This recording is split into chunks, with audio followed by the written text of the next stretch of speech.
America and its allies are not going to be intimidated. Putin's actions are a sign he's struggling. He can't seize his neighbor's territory. नमस्कार, मैं हूं आपके साथ कांची बंसल। आप देख रहे हैं जनहित टाइम्स।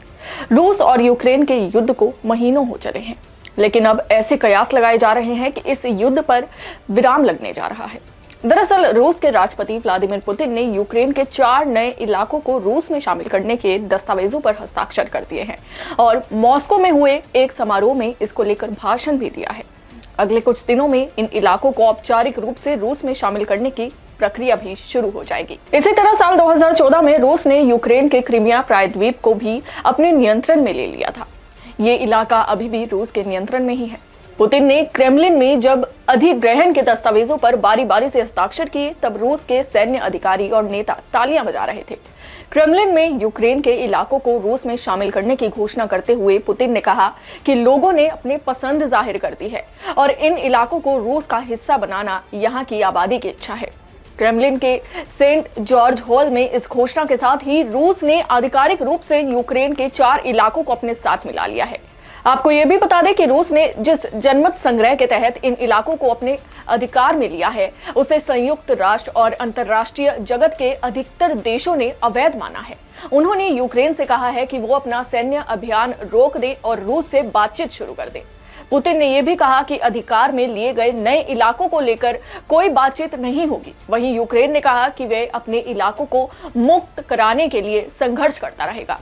वहीं राष्ट्रपति पुतिन ने भी रूस के शीर्ष राजनेताओं और सैन्य अधिकारियों को संबोधित करते हुए कहा कि रूस अपनी पूरी क्षमता के साथ इन नए इलाकों की रक्षा करेगा। उन्होंने कहा कि रूस इन नए इलाकों में सुरक्षा और मजबूत करने की दिशा में कदम उठाएगा। इसी बीच यूक्रेन के राष्ट्रपति व्लादिमीर जेलेंस्की ने कहा कि वो नाटो के जल्द से जल्द सदस्यता लेने के लिए आग्रह कर रहे हैं। पुतिन के यूक्रेन के 4 क्षेत्रों का विलय करने के बाद उन्होंने ये घोषणा की है। टेलीग्राम पर जारी एक संदेश में जेलेंस्की ने कहा कि हम पहले ही गठबंधन के मानकों पर अपनी अनुकूलता साबित कर चुके हैं। हम नाटो की सदस्यता तेजी से हासिल करने की याचिका पर हस्ताक्षर करके निर्णायक कदम उठा रहे हैं।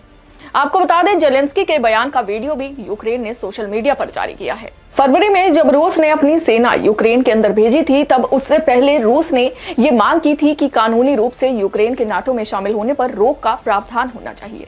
नाटो अमेरिका के नेतृत्व वाला सैन्य गठबंधन है, जिसमें यूरोप के देश भी शामिल हैं। आपको बता दें कि इससे पहले भी यूक्रेन ने जो दावा किया था, उससे रूस समेत कई देश चौंक गए थे। दरअसल यूक्रेन ने दावा किया था कि उसने खार्किव क्षेत्र पर पूरी तरह से अपना कब्जा कर लिया है।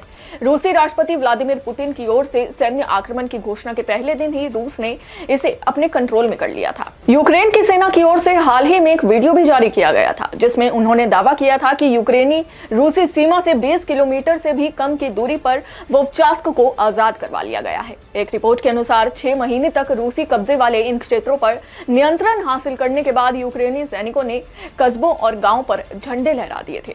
रिपोर्ट्स की माने तो रूसी खुफिया अधिकारियों और सैन्य कमांडरों ने हार को देखते हुए क्रीमिया से बाहर निकलना शुरू कर दिया था। वहीं एक अन्य मीडिया रिपोर्ट की माने तो यूक्रेन की सेना ने खार्किव और इस्यूम और कुपियांस्क पर कब्जा कर लिया था, जो डोनबास में रूसी सेना की आपूर्ति के लिए प्रमुख केंद्र है। खार्किव क्षेत्र पर अपने नियंत्रण को मजबूत करने के बाद यूक्रेनी सैनिकों ने छतों पर राष्ट्रीय ध्वज भी लहरा दिए थे। इसी कड़ी में यूक्रेन के राष्ट्रपति जेलेंस्की ने इसकी जानकारी देते हुए संबोधन में कहा था कि उनकी सेना यूक्रेन को रूसी कब्जे से पूर्ण रूप से आजाद कराने की दिशा में आगे बढ़ रही है। रूसी सैनिकों के पीछे हटने की घटना को कई विश्लेषक यूक्रेन की बड़ी जीत बता रहे थे, लेकिन अब इस युद्ध में पासा पलटता नजर आ रहा है, क्योंकि रूस ने यूक्रेन के 4 राज्यों पर कब्जा जमा लिया है। लेकिन अब यूक्रेन के सपोर्ट में अमेरिका एक बार फिर से आकर खड़ा हो गया है और बाइडेन ने रूस को साफ कर दिया है कि अमेरिका यूक्रेन का साथ देने के लिए हर तरह से तैयार है। देखना दिलचस्प होगा कि आने वाले समय में आगे युद्ध किस ओर करवट लेता है। फिलहाल के लिए बस इतना ही। देखते रहिए जनहित टाइम्स। जय हिंद।